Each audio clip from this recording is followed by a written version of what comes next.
Parti? Salut Nicolas, Salut Michael. comment tu vas? Ça va et toi?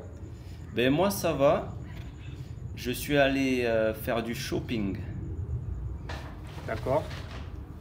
et j'ai acheté deux chemises, une noire Ouais. et une blanche, je vais te montrer. Une noire Ah, joli. et euh, une blanche, c'est le même modèle en fait. Ouais. Et Très bien. ce qui est bien, c'est que le tissu s'étire et il ne se froisse pas. D'accord. Donc c'est pas du coton. Non, c'est pas du coton, je sais pas je sais pas, mais c'est très souple, très très souple. D'accord. T'as pris des couleurs classiques. Voilà, des couleurs classiques et je voulais faire simple. Mais ce qui est bien, c'est que je n'aurai pas à repasser les chemises, quoi. Ouais, ça c'est bien. Ouais. J'ai aussi acheté un pantalon D'accord. de cette couleur. Hop. Ouais, joli. Mais j'ai dû faire retoucher et déplacer le bouton. Tu vois, il était ici. Je l'ai fait déplacer ici parce que c'était trop serré. Ah oui, donc vers la droite, ça veut dire que tu as grossi donc. Voilà, j'ai pris du poids. Donc j'ai fait agrandir. Comment ça se fait? Tu manges trop? Peut-être que je mange un peu trop, mais aussi j'ai acheté le pantalon juste après le repas. Ah ouais. C'est pour ça. On va dire que c'est pour ça. Voilà, c'est à cause du repas. Et toi, tu fais du shopping, tu as des chemises. Non, moi, toujours la même, une chemise noire et puis j'ai aussi une chemise bleu clair D'accord. et qui est froissée également parce qu'elle est en coton. Voilà, d'accord. Et tu sais que dans l'autre vidéo, on avait parlé de tes cheveux. Et dans les commentaires, les gens disent non, Nicolas, ne coupe pas tes cheveux. Oui, j'ai vu Hein. ces commentaires, donc je n'ai pas coupé mes cheveux et ils deviennent très longs là. Donc tu vas les garder jusqu'ici, jusqu'au cou. Ouais, à peu près là, ça, ça va très bien. Tu vas faire des couettes. Ouais. Et sinon, aujourd'hui, comme sujet de vidéo, je voulais parler d'un incident qui est arrivé la semaine dernière à Paris. Tu connais le Moulin Rouge? Oui, Et donc, au Moulin Rouge, dans la nuit, les ailes du moulin sont tombées. mince, Est-ce que tu qu'est-ce as qui s'est vu, passé? est-ce que tu as vu cette nouvelle dans les journaux? Non, je ne le savais pas. Ouais, donc le matin, les gens se sont réveillés et ils ont vu que les ailes du moulin étaient par terre et donc ils ont enquêté et apparemment c'est simplement un incident d'usure et ils sont en train Ouais. de les réparer. Ça aurait pu être dangereux, je pense. Voilà, ça aurait pu être très dangereux, mais il n'y a pas eu de blessés, donc beaucoup de chance. Et est-ce que tu sais pourquoi il y a donc un moulin? Parce que le Moulin Rouge est à Montmartre, le mont, la petite colline Montmartre. Et dans le passé, il y avait beaucoup de moulins sur cette colline. Oui, Il y avait des meuniers. oui. Et J- hmm, j'ai vu qu'il y avait une quinzaine de moulins à voilà, Montmartre. voilà. À l'époque, il y avait une quinzaine de moulins. Mais après, en fait, Montmartre ne faisait pas partie de la ville de Paris, mais ensuite, Paris a fait un mur tout autour de la ville, et donc ça a encerclé Montmartre. Et ce mur servait à faire payer des taxes d'entrée et de sortie. Donc, D'accord. donc l'activité de ces moulins a ralenti parce que ça devenait cher. Et puis ensuite, ils ont été remplacés par d'autres machines, d'autres choses. Et suite à ça, ils ont créé des guinguettes. C'est des sortes de balles, des cabarets sur Montmartre en fait. Parce que Montmartre, c'était un espace assez artistique. Et donc suite à ça, ils ont construit le Moulin Rouge. Ok. Et voilà. Est-ce que tu es déjà allé au Moulin Rouge voir les cabarets? Je suis allé au Moulin Rouge, mais je n'ai pas vu l'intérieur. Oh, ok, juste devant. Mais c'était l'an dernier? On y est passé devant, non? Ouais, voilà, l'an dernier. Et j'y suis retourné après également. Voilà, voilà. De dehors, c'est assez joli. Mm. Mais bien sûr, c'est un faux moulin. Ça n'a jamais été un vrai moulin. Voilà. Ouais. Et j'ai vu aussi que dans certaines régions de France, des gens habitent des moulins. Ils rénovent et ils habitent dans un moulin. Ouais. J'ai vu qu'il restait deux moulins en activité à Paris pour les gens qui veulent voir des moulins. Ah oui, c'est vrai, voilà. Pas, pardon, pas en activité, mais des vrais moulins. Donc, Voilà, il y a le moulin de la Galette, je crois. Voilà, je le mettrai en oui, photo. Voilà, d'ac- voilà. Je pense que c'est bien d'aller voir. Et sur Montmartre, il y a aussi une ancienne vigne. Donc c'est assez marrant. À l'époque, ils faisaient du vin à Montmartre. C'était vraiment la campagne. mm. Ça devait être du vin blanc, non? Parce que il n'y a pas trop de soleil à Paris. C'est possible. J'ai pas regardé, mais c'est possible, oui, du vin blanc. Et toi, est-ce que tu vivrais dans un moulin? Euh, c'est c'est un peu trop étroit, je pense, Hmm, pour vivre. c'est un peu petit, peut-être. Ah, Ouais, et la forme ronde n'est pas très pratique. hmm, Tous les meubles sont rectangulaires, les tables c'est plutôt carré ou rectangulaire, hmm. donc c'est difficile à agencer. Oui, c'est vrai. Après, je crois qu'aux Pays-Bas, ils rénovent aussi des moulins, mais ils sont plus gros. Donc, ils D'accord. arrivent à faire des maisons ou des sortes de logements assez spacieux, voilà. Et toi, ça te plairait de vivre dans un moulin? Pourquoi pas? Si c'est joli, si c'est bien rénové, ça ne me dérangerait pas. Mais il faut pas que les ailes tombent quand il y a du vent. Tu ferais de la farine et du pain maison? Voilà, et je vendrai le pain et ça serait du Parfait. très très bon pain. Hein. Et quel serait donc ton type de maison idéale? Voilà, si tu avais la maison idéale. Euh, Rectangulaire, c'est bien pour moi. Ouais. Et assez grande.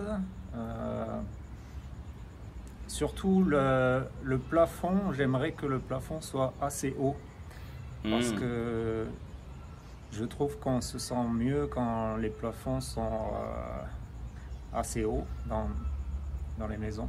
Mais tu sais que parce que toi tu es grand, et c'est vrai que j'ai d'autres amis. J'ai un ami qui fait presque 2 mètres, et pour lui aussi, dès qu'il rentre dans une pièce, il regarde la hauteur des plafonds. Mais Ouais. les gens normaux, on n'a pas forcément l'habitude de penser à ça. C'est vrai. Euh, Bon, quand même, je trouve que ça fait vraiment une différence. Hmm. Euh, Tu aimes bien avoir de la place sur la tête. Ouais, beaucoup de place autour de moi. Mais c'est vrai que c'est cher la place en immobilier. Ouais. Donc après, vivre dans un container, c'est déjà pour moi très bien. J'ai vu que maintenant ils rénovent des containers pour faire des maisons dedans. Et je sais que tu aimes bien l'acier comme matériau. Ouais, j'aime beaucoup l'acier. Je trouve que c'est très solide. Mais j'ai entendu dire que par contre, quand on vit dans un container, comme c'est fait entièrement d'acier, les ondes qui sont émises à l'intérieur du container par les téléphones et la Wi-Fi et tout ça, c'est pas bon du tout parce que ça résonne sur les... Et donc le corps reçoit plus d'ondes. Et oui, c'est sûr que ça doit faire résonner les... Ouais, ça doit rester à l'intérieur. Il n'y a pas de... Ouais. Et ouais, ça peut être dangereux. Et donc tu aimes bien les matériaux assez froids comme l'acier, la pierre, des choses comme ça? Oui, oui, j'aime beaucoup ça. Et toi? Pour moi, la maison idéale, des espaces assez ouverts. Il y aurait un sauna, une salle de sport, un très très grand terrain avec beaucoup de place et une grande terrasse pour s'installer, se reposer. C'est très important. Pas de piscine parce que c'est de l'entretien, il faut la nettoyer, etc. Mais pour le confort, un sauna, ça me plairait bien. Ouais. Ça serait idéal. Mais tu irais quand même dans les salles de sport classiques ou tu ferais 100% à la maison? Oh, je sais pas. Ça dépend si ma salle personnelle est bien équipée ou pas. Voilà. Moi, je trouve que ça motive de faire du sport quand il y a des gens autour. Ah, tu aimes bien montrer tes muscles? Ça- Non, mais si je suis à la maison tout seul, je vais être un peu Tu feignant. seras moins sérieux, peut-être. Voilà, je vais bâcler les exercices. Ah, c'est vrai, c'est vrai. C'est vrai que ça demande de la discipline, donc ouais, c'est vrai. Et dans cette maison idéale, donc toi, ça serait, est-ce que ça serait plutôt à la montagne, à la mer? Plutôt à la montagne avec une vue sur la mer. Tu veux tout. Parfait. Voilà, tu veux pas faire de compromis, quoi. Ouais, ça me dérange pas d'être loin de la mer. Mais c'est vrai que si elle est à une vingtaine de kilomètres, c'est bien quand C'est même. idéal, voilà, c'est vrai. Voilà. C'est vrai. Et toi? Moi, ça serait plutôt proche de la mer, oui. Plutôt le genre d'environnement du sud de la France, on va dire. Voilà. Un climat méditerranéen, avec la mer pas trop loin, ça serait parfait.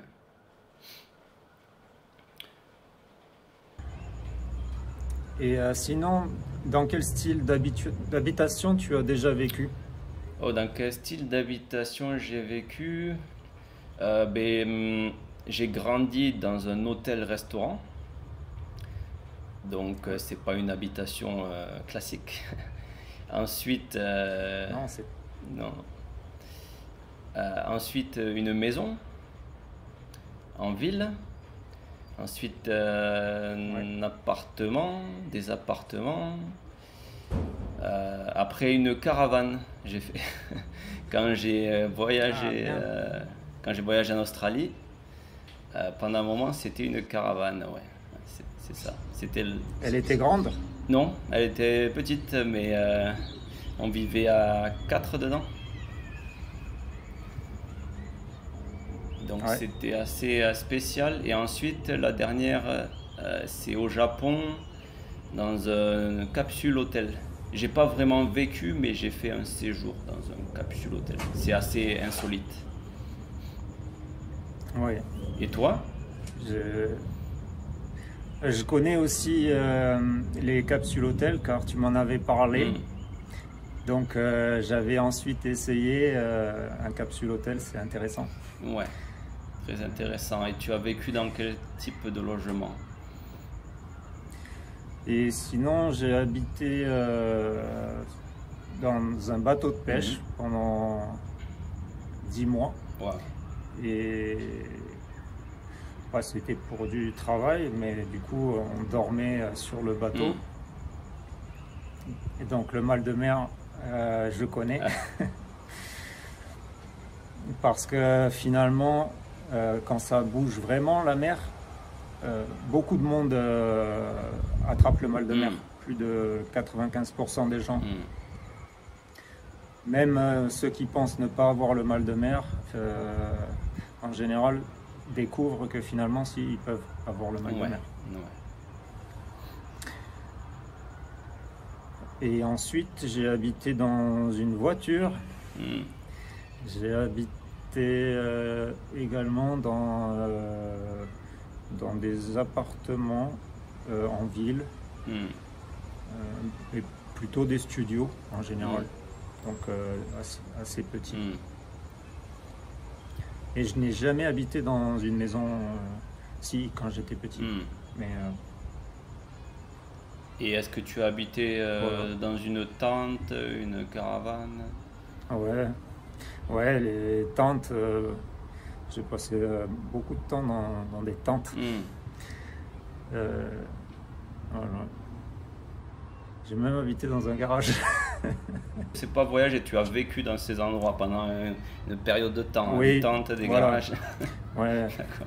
Voilà, pendant quelques mois. Voilà, le temps de gagner des sous et de trouver un appartement. Voilà, voilà, c'est ça, c'était exceptionnel. Bah, surtout quand on est jeune, on part un peu à l'aventure, on n'a pas trop d'argent, donc on s'adapte comme on peut et ensuite on trouve mieux, quoi. Comme moi en Australie, j'ai commencé dans une caravane, après on a loué une chambre dans une maison et après j'ai loué carrément une maison, donc petit à petit, voilà.